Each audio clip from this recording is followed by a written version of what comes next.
తీసుకున్న శాసనసభాపక్ష అధ్యక్షులు గడ్డం ప్రసాద్ కుమార్ గారికి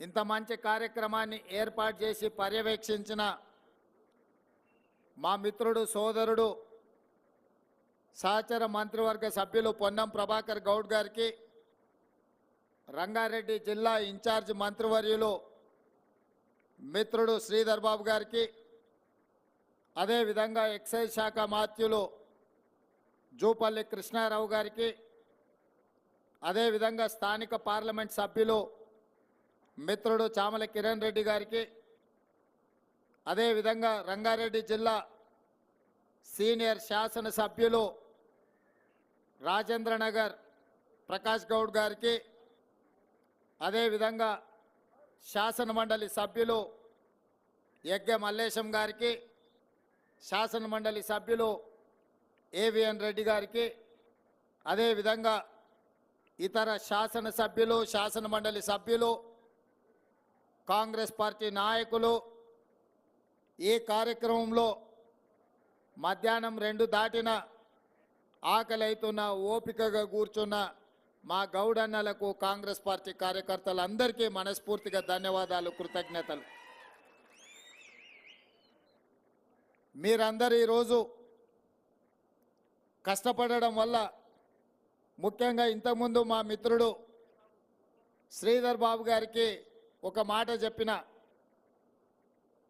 ఆనాడు గోబెల్స్ ఏ విధంగా ప్రచారం కల్పించిండో ఈనాడు మన ప్రభుత్వం మన పార్టీ అధికారంలోకి రావడానికి మా గౌడన్నలు గ్రామాన ఈదుల్లోకి వచ్చిన వాళ్ళకు కానీ తాటి చెట్ల మధ్యలో వాళ్ళని కలవడానికి వచ్చిన వాళ్ళందరికీ కాంగ్రెస్ రావాలి అని వాళ్ళు ప్రచారం కల్పించారు.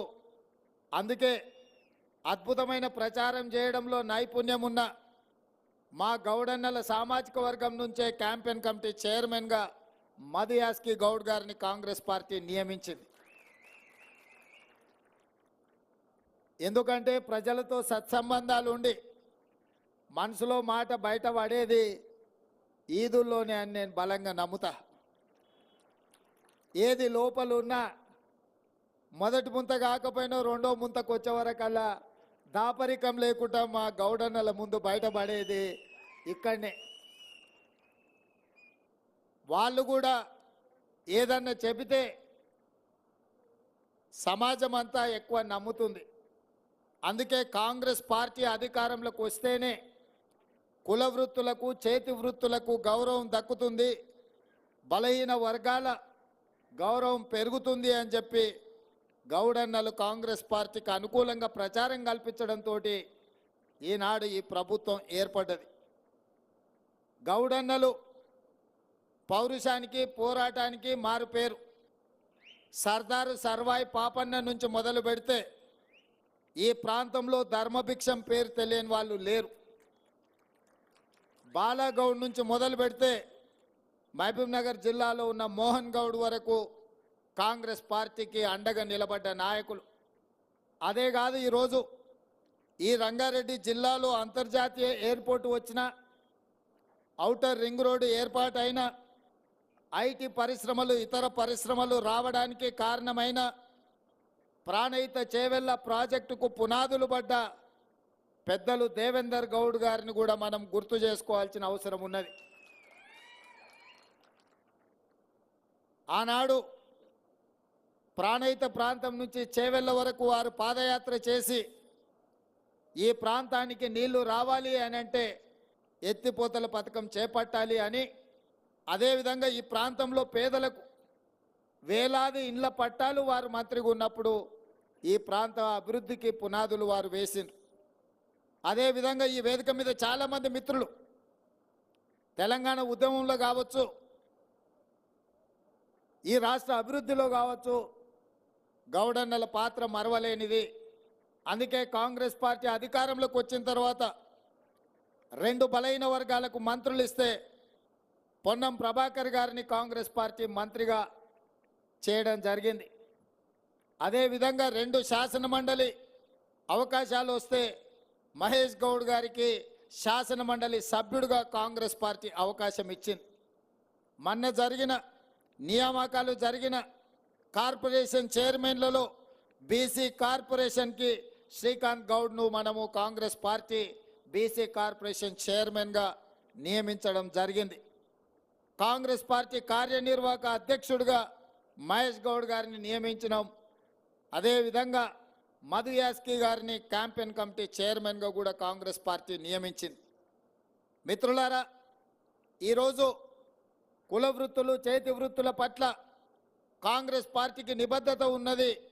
తాటి చెట్లు ఈత చెట్లు ఎక్కడంలో గీత కార్మికులు ప్రమాదానికి లోనై చనిపోతున్నారు, వాళ్లకు రక్షణ కల్పించాలి అని చెప్పి ఆలోచన చేసి ఎవరెస్టు శిఖరం ఎక్కిన మాలోతు పూర్ణ ఆలోచన చేసి వాళ్ళ టీం అంతా మీకున్న ఏర్పాట్లలోనే ఒక నైపుణ్యాన్ని ప్రదర్శించి ఇక భవిష్యత్తులో ఏ గౌడన్న కూడా తాళ్ళలో ఈదులో ఎక్కేటప్పుడు చచ్చిపోవద్దు, ప్రమాదం జరగొద్దు అని చెప్పి వాళ్ళు ఒక నూతనంగా కనిపెట్టి ఈరోజు కాటమయ్య రక్షణ కవచం పేరు మీద 10,000 పంచిపెట్టడానికి ఈ కార్యక్రమాన్ని ఏర్పాటు చేసినారు. మనస్ఫూర్తిగా ఆ టీంను కూడా నేను ప్రభుత్వం తరఫున అభినందిస్తున్నా.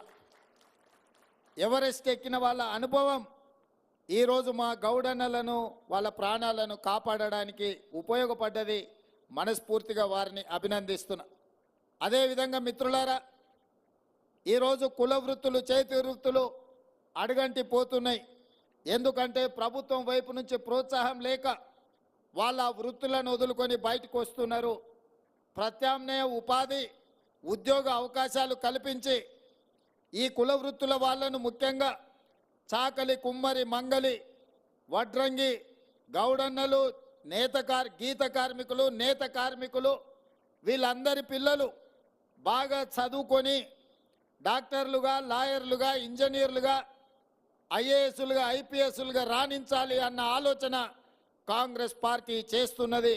ఈరోజు ఈ వేదిక మీద ఉన్న ఐఏఎస్ అధికారి బుర్రా వెంకటేశం గారు ఆనాడు ఈ పక్కనే మునుగోడులో ఉన్న రెసిడెన్షియల్ స్కూల్లో పివి నరసింహారావు గారు కాంగ్రెస్ పార్టీ ఏర్పాటు చేసిన రెసిడెన్షియల్ స్కూల్లో చదువుకొని ఈరోజు బుర్రా వెంకటేశం గారు ఐఏఎస్ అధికారిగా రాణించారు.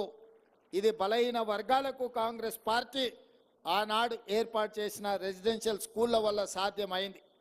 ఇదే కాదు, డాక్టర్ వైఎస్ రాజశేఖర రెడ్డి గారు ఉన్నప్పుడు ఆనాడు 2004 నుంచి 2014లో ప్రజలకు ఒక మంచి పరిపాలనను సంక్షేమ రాజ్యంగా అభివృద్ధి రాష్ట్రంగా ఆనాడు పునాదులు వేసినారు. అందులో భాగంగానే బడుగు బలహీన వర్గాల పిల్లలకు ఫీజు రియంబర్స్మెంట్ పథకం తీసుకొచ్చి పేదవాళ్ళ పిల్లలకు కూడా కార్పొరేట్ విద్యను అందించాలి. ఏ విధంగా అయితే రాజీవ్ ఆరోగ్యశ్రీ ద్వారా కార్పొరేట్ వైద్యాన్ని అందించి 2 లక్షల ఆనాడు పేదల వైద్యానికి ఉచితంగా ఇచ్చిండ్రో, రాజీవ్ ఆరోగ్యశ్రీ నాడు మన ప్రభుత్వం 10 లక్షలకు పెంచి ముఖ్యంగా బలహీన వర్గాల కుటుంబాలను ఆదుకోవడానికి నిర్ణయం తీసుకున్నది. అదేవిధంగా ఈరోజు ఎస్సీ ఎస్టీలతో పాటు ప్రధానంగా చదువుల విషయంలో బలహీన వర్గాల పిల్లలకు అందుబాటులోకి తీసుకురావాలని ఫీజు రియంబర్స్మెంట్ పథకాన్ని తీసుకొచ్చి అమలు చేస్తున్నాం. గత ప్రభుత్వం ఫీజు రియంబర్స్మెంట్ సరిగ్గా చెల్లించకపోవడం వల్ల చాలామందికి ఇబ్బందులు వచ్చినాయి. దాన్ని కూడా సరిదిద్ది పేదల పిల్లలను చదువుకోవడానికి ఫీజు రియంబర్స్మెంట్ పథకాన్ని కూడా అమలు చేసే విధంగా ఈనాడు మా ప్రభుత్వం ముందుకు వెళ్తుంది.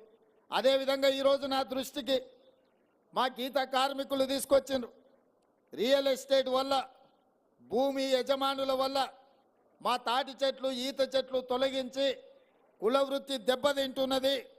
రాష్ట్ర ప్రభుత్వం వైపు నుంచి ఎక్కడెక్కడ గ్రామాలలో అవకాశం ఉంటే ఒక 5 ఎకరాల భూమిని మాకు కేటాయిస్తే మేము ఈదులు పెంచుకుంటాము, కుల వృత్తి మేము కాపాడుకుంటామని ప్రభుత్వం దృష్టికి తీసుకొచ్చిండ్రు. తప్పకుండా ఎక్కడైనా గ్రామాలలో, ఎక్కడైనా పట్టణాలలో ప్రభుత్వ భూమి ఒకవేళ అందుబాటులో ఉంటే తప్పకుండా తాళ్ళు ఈల్తలు పెంచడానికి, భూమిని కేటాయించడానికి ప్రభుత్వానికి ఎలాంటి అభ్యంతరం లేదు. తప్పకుండా దిశగా ఆలోచన చేస్తామని చెప్పి ఈ వేదిక మీద నుంచి మాట ఇవ్వడం జరుగుతుంది. ఇదే కాదు, ఈరోజు నూతనంగా చాలా రహదారులను ఏర్పాటు చేస్తున్నాం. ఆ రహదారుల వెంబడి కూడా తాటి చెట్లు, ఈత చెట్లను పెంచే విధంగా ఈ సంవత్సరం 75వ వన మహోత్సవాన్ని ప్రభుత్వం ప్రతిష్టాత్మకంగా చేపడుతుంది. అందుకే నేను excise commissioner and excise minister Jupally Krishnarao గారికి ఆదేశాలు ఇస్తున్నా.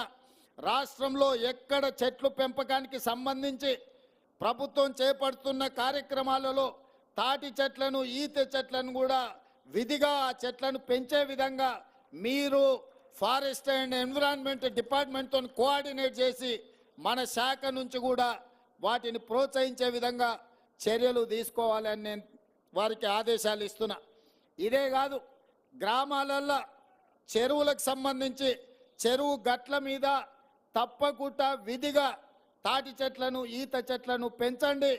అక్కడ మన చెరువుల వెంబడి చెట్లు పెంచితే తప్పకుండా తొందరగా పెరిగి తాటి చెట్లు, ఈత చెట్లు పెంపడానికి అనువుగా ఉంటుంది. కాబట్టి ఎక్కడెక్కడైతే మిషన్ కాకతీయ పేరు మీద చెరువులను పూడిక తీసిండ్రో ఆ చెరువుల దగ్గర కూడా ఈ చెట్ల పెంపకాలకు సంబంధించి కూడా చర్యలు చేపట్టాలి. ఇరిగేషన్ డిపార్ట్మెంట్ కూడా ఈ ఆదేశాలను ఇవ్వాల్సిందిగా ఇన్ఛార్జ్ మినిస్టర్ శ్రీధర్ బాబు గారికి నేను సూచన చేస్తున్నా. ఎక్కడైనా ప్రభుత్వ భూమి ఉన్నా, ఎక్కడ రహదారులు ఉన్నా, ఎక్కడ చెరువులు ఉన్నా, ఎక్కడ సాగునీటి ప్రాజెక్టులు ఉన్నా, ఎక్కడైనా సాగునీటి ప్రాజెక్టులకు సంబంధించిన కాలువలను మనం ఏదైతే ఏర్పాటు చేస్తున్నామో ఆ కాలువల గట్లెంబడి కూడా తాటి చెట్లను, ఈత చెట్లను, సాగునీటి ప్రాజెక్టుల దగ్గర కూడా తాటి చెట్లను, ఈత చెట్లను పెంచే విధంగా మన ప్రభుత్వం ప్రత్యేకమైన ప్రణాళిక తీసుకోవాలి. దీనికి సంబంధించిన కార్యాచరణను కూడా శ్రీధర్ బాబు గారు మిత్రుడు ఇతర అధికారులతో మాట్లాడి ప్రభుత్వానికి ఒక నివేదిక తీసుకొస్తే తప్పకుండా ఈ కుల వృత్తిని కాపాడడానికి అవసరమైన చర్యలు చేపట్టడం జరుగుతుంది అని చెప్పి నేను ఈ వేదిక మీద నుంచి విజ్ఞప్తి చేస్తున్నా. ఈరోజు మిత్రులారా, ఉద్యోగ ఉపాధి అవకాశాలు ప్రతి వాళ్లకు ఉద్యోగ అవకాశాలు రాకపోవచ్చు, కానీ కుల వృత్తులను, చేతి వృత్తులను బలోపేతం చేసి వాళ్ళకు అవకాశాలు కల్పిస్తే ఆ కుటుంబాలు ఆర్థికంగా నిలబడతాయి. ఆ కుటుంబాలు ఆర్థికంగా నిలబడితే వాళ్ళ పిల్లలను చదివించుకోవడానికి అవకాశం ఉంటుంది. వాళ్ళ పిల్లలు ఇవాళ మా గౌడన్నలు కానీ, మా చేనేత కార్మికులు కానీ, మా అదేవిధంగా రజక సోదరులు కానీ ఇవాళ వడ్డెర్ల నుంచి మొదలు పెడితే ప్రతి వాళ్ళు వాళ్ళ పిల్లలని బాగా చదివించుకోవాలని ఆలోచన చేస్తున్నారు. అందుకే నేను కుల వృత్తులు, చేతు వృత్తుల మీద ఆధారపడ్డ మా సోదరులకు నేను విజ్ఞప్తి చేస్తున్నా. పిల్లలను బాగా చదివించండి. మీ పిల్లలు, మీరు, మీ తాతలు, మీ ముత్తాతలు కుల వృత్తిని నమ్ముకొని బ్రతికిండ్రు. ఆ వృత్తి తప్ప మీకు ఇంకో వృత్తి రాకపోవడం వల్ల ఆర్థికంగా దెబ్బతింటున్నారు. కానీ మీ పిల్లలను తప్పకుండా ప్రతి కుటుంబంలో మీ పిల్లల్ని కుల వృత్తికి అంకితం చేయకుండా వాళ్ళను బాగా చదివించండి. వాళ్ళు డాక్టర్లు, లాయర్లు, ఇంజనీర్లు, ఐఏఎస్లు, ఐపీఎస్లు కావాలి. ఈ తెలంగాణ రాష్ట్ర పునర్నిర్మాణంలో భాగస్వాములై శాసనాలు చెయ్యాలి, శాసనసభ్యులు కావాలి, చట్టాలను చేసే స్థాయికి వాళ్ళు ఎదగాలి. అప్పుడే పాలితులుగా ఉన్న బలహీన వర్గాలు పాలకులుగా మారుతారు. పాలకులు కావాలంటే చదివే ఏకైక మార్గము. మీ పిల్లల్ని బాగా చదివించండి. రంగారెడ్డి జిల్లాలో ఒకప్పుడు భూములకు విలువ లేకుండే. మా గౌడన్నల దగ్గర భూములున్నా వాటి విలువ చాలా తక్కువ ఉండే. కానీ ఐటీ కంపెనీలు, ఫార్మా కంపెనీలు వచ్చి ఔటర్ రింగ్ రోడ్ వచ్చిన తర్వాత కాంగ్రెస్ పార్టీ వీటన్నిటిని అభివృద్ధి చేసిన తర్వాత ఇవాళ మీ భూముల విలువ పెరిగింది. ఇవాళ రంగారెడ్డి జిల్లాలో భూమి దేశంలోనే ఎక్కడ లేనంత విలువ 100 కోట్లకు ఎకరం అమ్ముడుపోయే భూమి ఎక్కడైనా ఈ భూమి మీద ఉంది అని అంటే అది రంగారెడ్డి జిల్లాలోనే అని చెప్పి నేను ఈ సందర్భంగా చెప్పదలుచుకున్నా. భవిష్యత్తులో మా ప్రభుత్వం ప్రణాళికబద్ధంగా అభివృద్ధి చేయాలని ఆలోచన చేస్తుంది.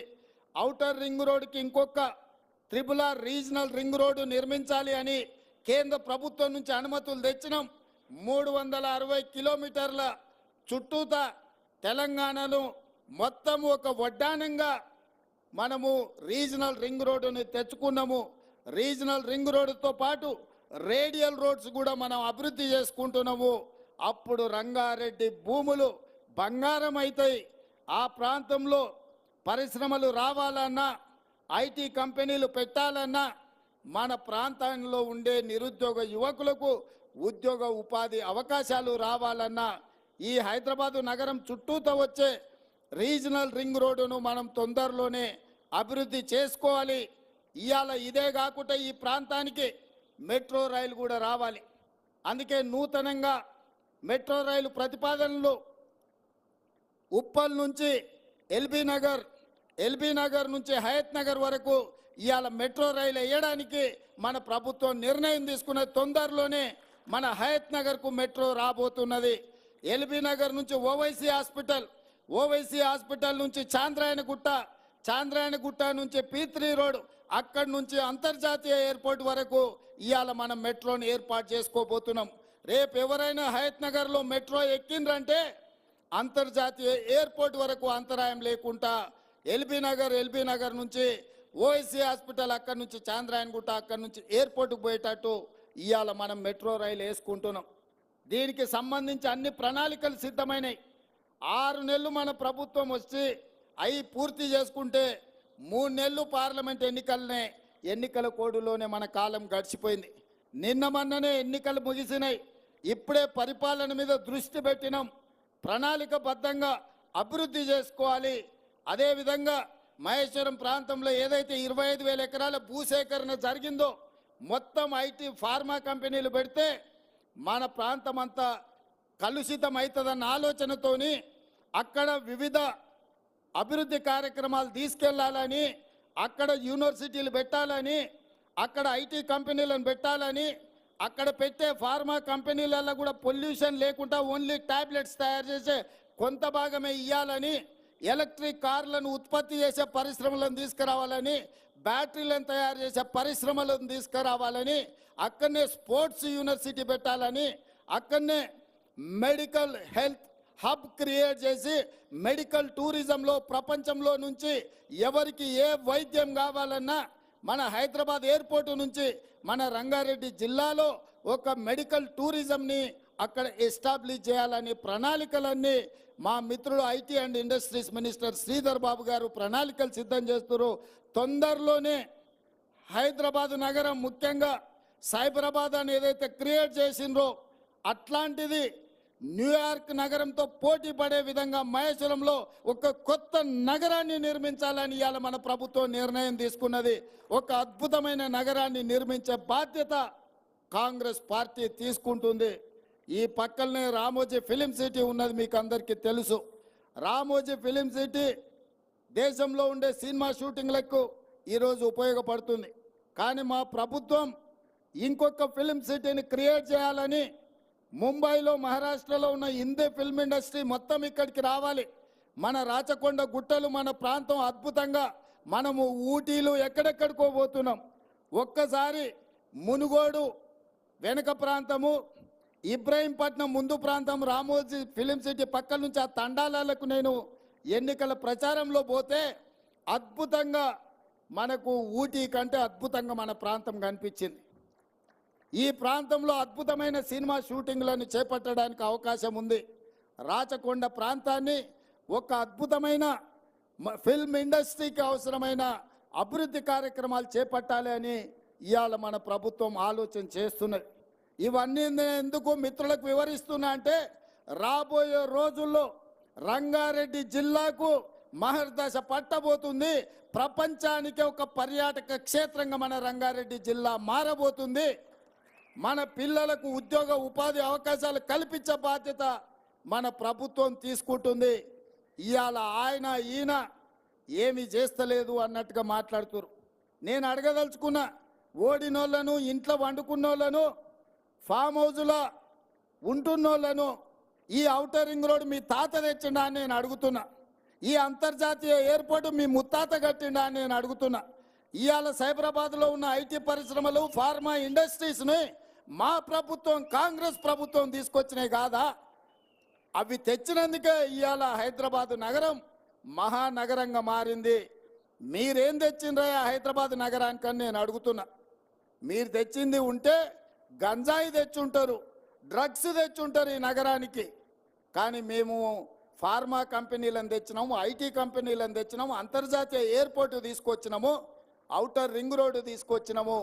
ఇవాళ ఇంకా విస్తృతంగా విశ్వ నగరంగా మార్చడానికి అవసరమైన అన్ని ప్రణాళికలు మేము చేస్తుంటే పొద్దున్న లేస్తే కాళ్ళల్లో కట్టెలు పెట్టే మాటలు. అయిపోయింది అయిపోయింది, కూలిపోయింది కూలిపోయింది అన్నాడు. అన్నోడు ఏడున్నాడా? ఇప్పుడు ఏమన్నా కనిపిస్తుండా? ఉన్నాడా? రోజు లెక్క పెట్టుకుంటున్నాడు ఎవరుండ్రు ఎవరు పోయినరు. ఇవాళ మన నగరాన్ని అభివృద్ధి చేస్తున్నాం, ఇవాళ మన ప్రాంతం అభివృద్ధి జరుగుతుంది అని చెప్పి ప్రకాష్ అన్న లాంటి వాళ్ళు ఇవాళ ఈ ప్రభుత్వానికి అండగా నిలబడి ఈ ప్రభుత్వాన్ని కాపాడినప్పుడే అభివృద్ధి జరుగుతుందని చెప్పి వాళ్ళందరూ ముందుకు వచ్చారు. ఎగ్గ మల్లేశం దగ్గర ఎన్ని పైసలున్నాయో మీకు తెలుసు, నేను చెప్పాల్సిన పని లేదు. అవునా? రిజర్వ్ బ్యాంకులో ఏమైనా తక్కువ కడితే కూడా అప్పించడానికి నగదు ఉంది. ఇవాళ వాళ్ళందరూ మనకు ఎందుకు మద్దతు పలుకుతారు అంటే, అరే తెచ్చుకున్న తెలంగాణ మనం బాగు చేసుకోవాలనా సార్, ఏదో కష్టపడుతాడు, మేము కూడా మా శాతనైన కాడికి సాయం చేస్తే బలపడతాడు, బలపడితే తెలంగాణ అభివృద్ధి అవుతుందన్న ఆలోచనతో వాళ్ళందరూ ముందుకు వచ్చారు. ఏముందే నా దగ్గర ఇయనీకే ఏముంది చెప్పురు? నా అంగంత ఏం రాదు, లాగంత కూడా ఏం రాదు. ఏమిస్తాను నేను వాళ్ళకు? ప్రకాశ్ అన్నకో ఎగ్గ మల్లేశంకో ఏమి ఇవ్వగలిగినాము? వాళ్ళు ఏంటంటే మన ఆలోచన విధానాన్ని నచ్చి ఈ ప్రభుత్వాన్ని పడగొడతామని ఇద్దరు అచ్చోసిన ఆంబోతులాక ఊరు మీద ఇడిచిన మైసమ్మ పోతులు ఉంటాయి కదా, అట్లా మన మీద బీఆర్ఎస్ వాళ్ళు బీజేపీ వాళ్ళు పడగొడతాం అంటారు. మీరు పడగొడతామని అంటే మేము నిలబెడతామని వాళ్ళు ముందుకు వచ్చారు. ఇవాళ ఓ పక్కన బీఆర్ఎస్ వాడు ఒక పక్కన బీజేపీ వాడు ఏడుంటుందా? 3 నెలలు కూడా ఉండదని ఒకడంటాడు, 6 నెలల్లో పోతుందని ఇంకోడు అంటాడు. వీళ్ళేమన్నారు? 3 నెలలు 6 నెలలు కాదు, 10 ఏళ్ళు ఈ ప్రభుత్వం ఉంటుంది. 2004 నుంచి 2014 వరకు ఎట్లయితే జనరంజకమైన పాలన నాడు కాంగ్రెస్ పార్టీ అందించిందో, ఈ దేశానికి బలమైన నాయకత్వాన్ని అందించిన మన్మోహన్ సింగ్ మేధావి ఈ దేశాన్ని అభివృద్ధి పదం వైపు నడిపించిండో, అట్లా మళ్ళా కనీసం 10 ఏళ్ళు మళ్ళీ రాష్ట్రాన్ని అభివృద్ధి చేయడానికి ఉంటారు అని చెప్పి వాళ్ళందరూ అండగా నిలబడ్డారు. అందుకే మిత్రులారా, ఆనాడు పిసిసి అధ్యక్షుడిగా కానీ, అంతకంటే ముందు కార్యనిర్వాహక అధ్యక్షుడిగా కానీ, అంతకంటే ముందు ఎంపీగా కానీ, ఎమ్మెల్యేగా కానీ, ఎమ్మెల్సీగా కానీ, జెడ్పీటీసీగా కానీ దాదాపుగా ఈ 16-17 ఏళ్లలో నాకు పరిచయం ఉన్న వాళ్ళందరూ నేను కలుస్తూనే ఉన్నా. జెడ్పీటీసీ నుంచి మొదలు పెడితే ఇవాళ ముఖ్యమంత్రులకు ఎప్పుడైనా మారినట్టుగా అనిపించినానే? నేను ఎవరిని కలిసినా అదే పేరుతో వల్కరిస్తున్నా కదా, మీలో ఒక్కడిగానే ఉంటున్నా కదా.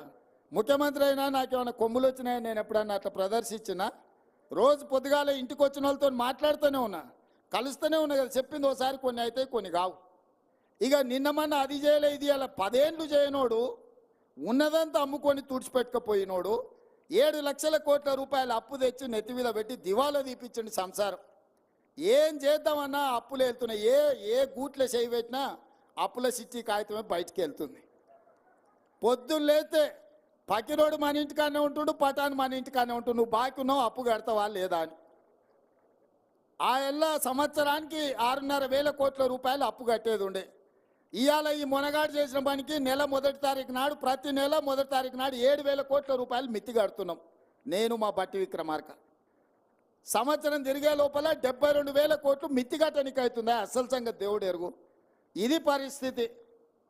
ఎందుకు ఇవన్నీ చెప్తున్నా అంటే మీకు అన్ని లెక్కలు తెలవాలి. ఇవాళ సంసారము అప్పుల పాలైంది. ఈ అప్పుల పాలైన సంసారాన్ని ఒకటొక్కటిగా జర సర్దిద్దుకుంటూ వస్తున్నా. కొంచెం వెనుక ముందైనా మీరు అందరూ ఓపికతోని చెప్పాలి గ్రామాలలో. ఇక మా ఎలక్షన్లు కూడా అయిపోయినాయి. మేము ఎమ్మెల్యేలు మంత్రులమైనాం, వీళ్ళు ఎంపీలు అయిపోయారు. ఇక వచ్చే ఎలక్షన్ మీదే సర్పంచులు, ఎంపీటీసీలు, జడ్పీటీసీలు చేయాల్సింది కార్యకర్తలను జెండా మోసిన వాళ్ళు. వీళ్ళు ఎవరైనా వాళ్ళ ఎలక్షన్ తిరిగిన దానికంటే తక్కువ తిరిగితే మీ ఎలక్షన్లకు నాకు చెప్పు, వాళ్ళ ఉద్యోగం ఊడుతుందని చెప్తున్నాను. కిరణ్ రెడ్డి అయినా, రంగారెడ్డి అన్న అయినా, ఎవరైనా సర్పంచులను, ఎంపీటీసీలను గెలిపించుకుంటేనే మనం ఉంటాం. చెట్టుకు ఏర్లు ఉంటేనే చెట్టు ఉంటుంది. ఏర్లు కొట్టేసి నాకు చెట్టు ఉంటుందా? అందుకే ఇవాళ మీకు అందరికీ మనం అందరం కలిసిమెలిసి ప్రభుత్వాన్ని తెచ్చుకుందాం. 10 ఏళ్ళు కష్టపడి కాపాడుకుందాం. మన ప్రాంతాన్ని అభివృద్ధి చేసుకుందాం. మన మా పిల్లలు కూడా పరీక్షలు కొందరు వాయిదేరు, కొందరు ముందు కోరు, కొందరు వెనుక కోరు అంటారు. తప్పకుండా తప్పకుండా పరీక్షలకు సంబంధించి కూడా మా పొన్నం ప్రభాకర్ గారికి చెప్తున్నా, పిల్లలు రోడ్డు ఎక్కే బదులు మన ప్రభుత్వం వినడానికి సిద్ధంగా ఉంది. ఏందని ఉంటే పోయి మంత్రులను కలుగురు, మీ సాధక బాధకాలు ఉంటే ఇను చెప్పురి, తప్పకుండా ఇని మీ సమస్యల్ని పరిష్కరించే బాధ్యత మాది. ఆడ మా అక్కలు మా చెల్లెళ్ళేందో మా పెద్దక్కలు అందరూ కూడా నిలబడేదో చెప్తారు. మా మల్రెడ్డి రంగారెడ్డి గారు మా కిరణ్ కుమార్ రెడ్డి ఇద్దరు పోయి వాళ్ళతో మాట్లాడి వాళ్ళు ఏం కాగితం తీసుకొస్తారో వాళ్ళ సమస్య ఏదన్నా ఉన్నా మనం పరిష్కరిద్దాం. అక్కలందరే పోలీసులు ఏమనకురా, వాళ్ళు ఎవరు మనోళ్ళే కదా, ఇంత దూరం వచ్చి ఇన్ని గంటలు కూర్చుంటే వాళ్ళు మనోళ్ళే కదా. మాట్లాడితే తల్లి మీ దగ్గరికి ఎమ్మెల్యేని ఎంపీని పంపిస్తే మీరు ఏం చెప్తారో ఇని నేను చేస్తా. ఉండరు తల్లి ఉండరు. వాళ్ళు పాపం వాళ్ళు పోయిన ప్రభుత్వం లాగా అనుకుంటారు, ఎవరు లేతే వాళ్ళని పోలీసులతో కొట్టిస్తారు అనుకుంటారు. అట్లేం లేదు, మీరు అందరు మనోళ్ళు. మీ దగ్గరికి ఎమ్మెల్యేని ఎంపీని పంపిస్తా, పోలీసులను పంపియా. మన ఎమ్మెల్యే మల్రెడ్డి రంగారెడ్డి గారు, మన ఎంపీ చామల కిరణ్ రెడ్డి మీ దగ్గరకు వస్తాడు. మీరు ఏం చెప్తారో వింటారు. మిమ్మల్ని ఏం పోలీసులతో మీకు ఏం పని లేదు, మాకు కూడా ఏం పని లేదు. వాళ్ళ డ్యూటీ వాళ్ళని చేయని. అందుకే మిత్రులారా, ఆలస్యం అయింది. మరొక్కసారి ఈ కార్యక్రమాన్ని ఏర్పాటు చేసిన అందరికీ మనస్ఫూర్తిగా అభినందనలు తెలియజేస్తూ మీ అందరి దగ్గర సెలవు తీసుకుంటున్నా. జై కాంగ్రెస్.